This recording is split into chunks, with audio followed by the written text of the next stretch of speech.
Let me look at this TikTok. How cool is that?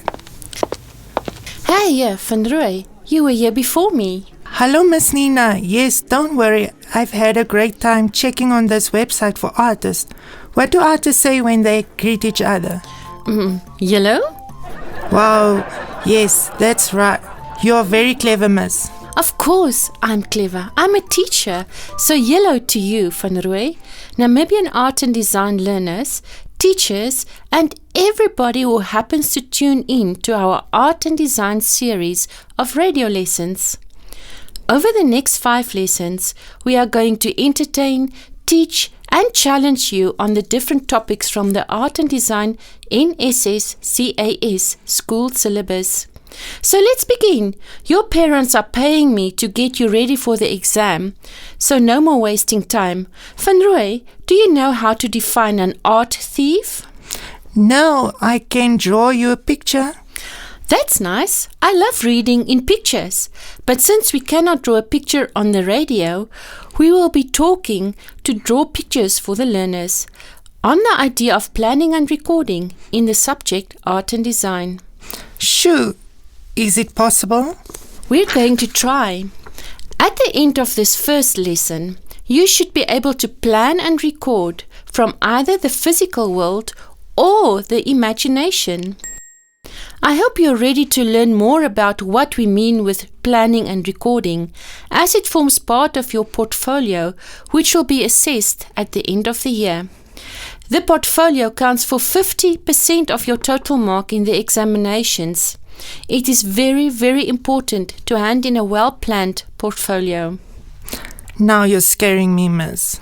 I'm here to help you, so get with the program. By the way, Mr. Smarty, which famous painting is always sad? Nope, no idea. I'm not so clued on famous paintings yet.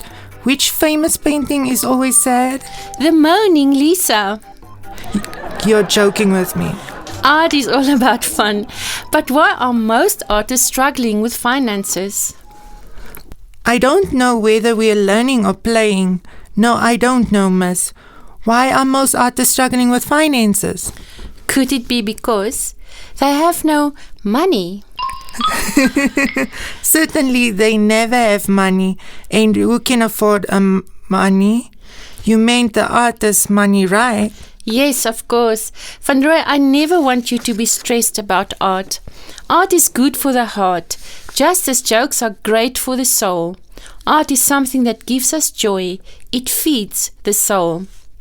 An artist expresses his or her feelings and meanings through what they create, whether it is through music, writing, or indeed visual art, which we are discussing. You should also know right from the start that if you work hard from your heart, develop your individual creativity, and feed your passion, your art will be original, and good art equals original art. But similarly, people have different tastes, and so will have preference for this in that type of art style. Art is a form of self-expression by the artist. It's where they bear their soul on a canvas. It is the bravest thing one can do for the world. Any form of art has a magnetism that draws people to feast their eyes on the artwork. So try and see exactly what you imagine when you create it for the viewer. Wow, that's very inspirational, Miss Nina. Well, think for a minute and tell me, Van Roy, what is the difference between the physical world and the imagination for an artist? I think the imagination is what you see when you dream, and when you look beyond the obvious and the area around you. Your immediate surroundings would be the physical world, but when you see more in the picture, people or scene, then everybody else sees that is your imagination. Well, spoken like a real artist. And because your imagination can see further than the obvious physical world, you can create the picture you see in your mind. You create the picture you see in your mind, and you bring it into the visible world, onto canvas, clay, wood, or whichever media you feel will communicate your idea the best. That's why an artist can create anything from the real world as well as from your imagination. Music is a good way of making the imagination real, isn't it, ma'am? Can I play this song for you? It has become among my favorites. I just wanted to jump and dance when it's on. You have me very curious, Van Roy. Yes, play it for me.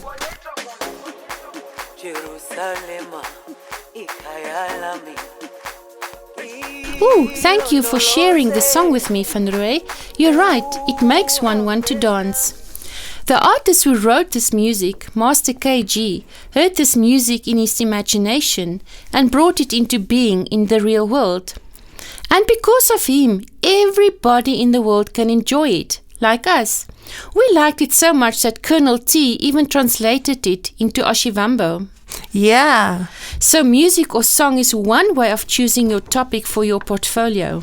The physical world in this is that people are singing or dancing to give expression to the song. It is something that you can see. It is visible in the physical world. Now the imagination is how this makes you feel. It makes you feel free and joyful on the inside. Joyful and sad at the same time. Really? For me? I know what you mean, Van Roy.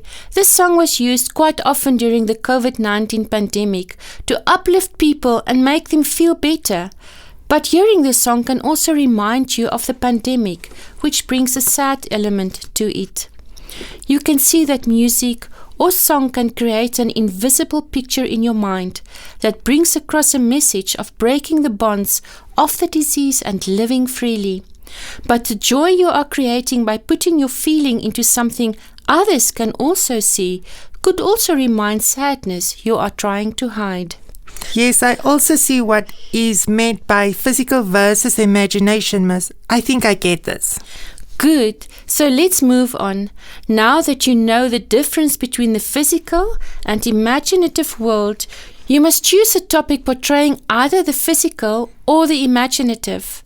You should also be able to show your research on your topic. This can be taken from any source, be it music, festivals, history, school, other artworks, or even family events. The list is really endless.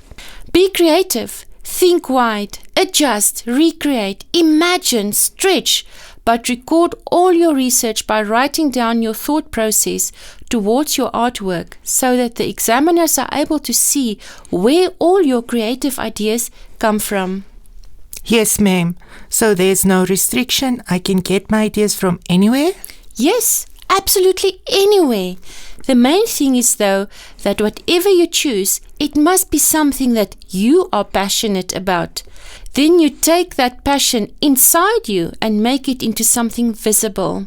You can paint it, make a statue of it, build it, make it from clay, photograph it, design a cloth or a print from it. These are just some ideas. You just need to find a way to visually communicate what you feel and experience inside. Your artwork must reflect how you bring to life that which you observe. How do you portray the world, what you feel inside, and what you want them also to feel when they look at it? Yeah, but this might be a difficult decision. First to choose my topic, and then to research and record many possible ways, as well as the different mediums in which I want to show my feelings and ideas in an art form. As I said, think of something you are passionate about. That will already narrow down your choices. Also, look into the type of media you have already worked with and therefore feel most comfortable with. Especially on AS level, there is no time now to experiment with unfamiliar and new types of media. If you know you are good in sculpting, choose a topic which lends itself towards sculpting, such as religious relics sculpted from wood. If you like architecture, you might consider small 3D constructions. But you, Miss Nina, will my sculpture not be too large and heavy to transport? Good idea, Van Roy. This is a really good question. Yes, if your artwork is too large or too fragile to transport, you are allowed to take photos of it from all sides and angles and submit that for marking. Your final piece of art should be able to package into an A2 envelope, which should not be heavier than 5.5 kilograms. Also, your artwork may not contain any hazardous material such as razors, wire, or any other material that can cut the package or, worse, the examiners. Also ensure that your artwork is made from quick drying materials. It does not help if your artwork is still wet when you send it off for an assessment. And on the way the paint just runs all over the painting and your whole picture is spoiled. Another thing to remember is that if you work with pottery, you have to bake your artwork in the 12 to 15 hours of examination. You cannot do it afterwards. Thank you for explaining these rules to me, Ms. Nina. I was so scared of the portfolio, but now that I understand it better, I quite look forward to see the beginning. At least I already know what my passionate thing is. As you said, I start with. That's good. So once you have decided on your topic, you get into the research. Look at examples of similar topics. Decide which media is best for this specific topic. Study some artists which have used this topic. And practice with different media. Experiment with different colors, lines, tones, textures, and shapes. How much time do we have to do all of this? All of the planning should be done within the first month to 6 weeks of the first term. Now let's take a look at our second part of the assessment objective, which is the recording of your project. Please note, planning and recording goes hand in hand. You must record how your planning leads towards your final artwork by writing notes, photographing, making sketches, painting small paintings, experimenting with media and techniques, and very importantly, referring to one or more inspirational artists. Oh, it sounds a lot of work. It is a lot of work. Remember, you are on an AS level now. You should follow the instructions carefully for 2 reasons, namely, first, the examiner must be able to see and be convinced that it is your own original work. And second, it is a good way for you to keep track of what you want to do and what works for you. Ultimately, your artwork will reveal to the outside world something that is important to you, whether it is an event or an emotion. That's what artists share with the world. Okay, yes, now I understand. Thank you again, Ms. Nina. I'm much clearer now about the whole research and recording of my artwork.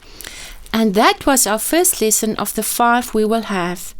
I'm glad we could run through this important assessment objective of planning and recording from the physical world or imagination for your portfolio. Will you remember what we've said today? Choose a topic you are passionate about. Think about how it makes you feel and bring that feeling out in a visible form. Plan your topic from any source, be it music, festivals, history, school, other artworks, family events, no restrictions whatsoever. Be creative. Write down everything so that your examiners can see where your ideas come from. Paint it, make a statue, build it, clay it, photograph it, design a cloth or print from it. Just find a way to illustrate what you feel and experiment inside. And make it into something that your examiners can see. Record every step of your research by writing it up, draw it, photograph it, including the different media that you experimented with.